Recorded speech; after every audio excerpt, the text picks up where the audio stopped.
Welcome to the Lester B. Pearson School Board Blended Online Learning Design Initiative. We will sometimes refer to this as the BOLD initiative. In this first video, we will give you a brief overview of BOLD, and we will also take a look at how to take a blended online learning design approach. First things first, why are we bringing you this initiative? We understand that everyone is looking forward to being back in the classroom as quickly and as safely as possible. We also realize that this is an opportune moment to develop skill sets and tool boxes that will serve you whether you are back in the physical classroom or in a digital virtual environment or a mix of all of the above. In light of that, ESD is proud to bring you this website, video series, and a range of resources and templates to boost all of your wonderful work for this school year and beyond. Before we go any further, we'd like to introduce ourselves. We are your BOLD co-hosts. I am Lori Hebert. I am the director of the Bay Area Blended Consortium. I have been involved in blended online learning initiatives since around 2013. I also have a background as a high school math, French, and technology teacher. I am very much excited to be partnering with Lester B Schools and the wonderful colleagues at ESD on this project. And I'm Michael Gabe. I'm a social studies and computer science teacher in the Lester B Pearson School Board.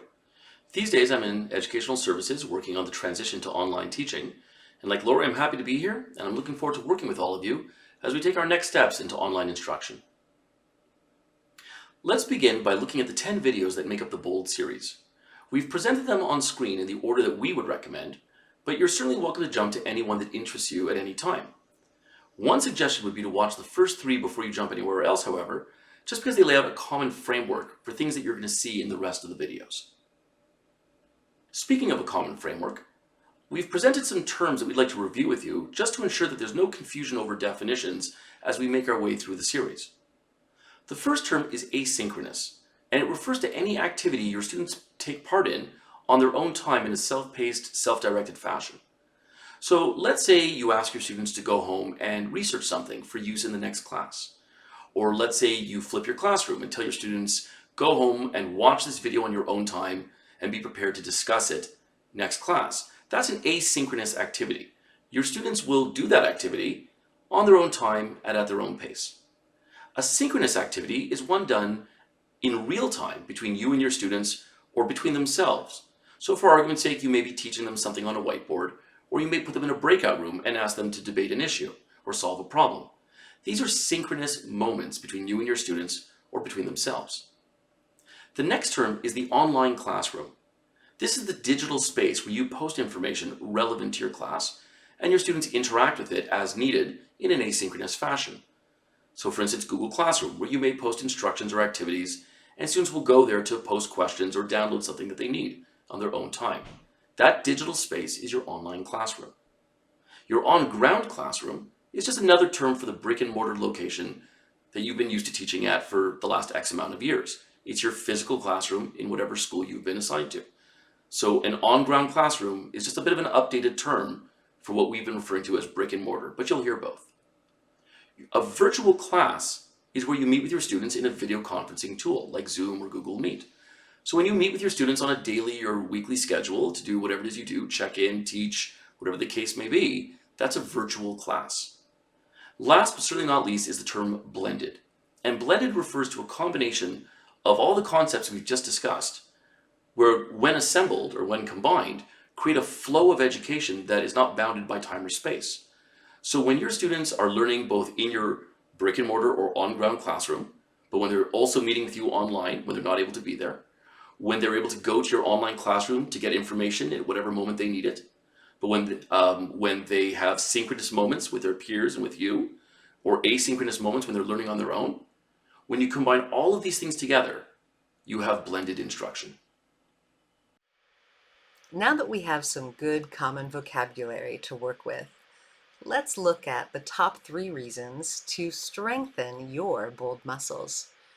First and foremost, this is about staying connected with your students and helping them maintain their learning momentum no matter what.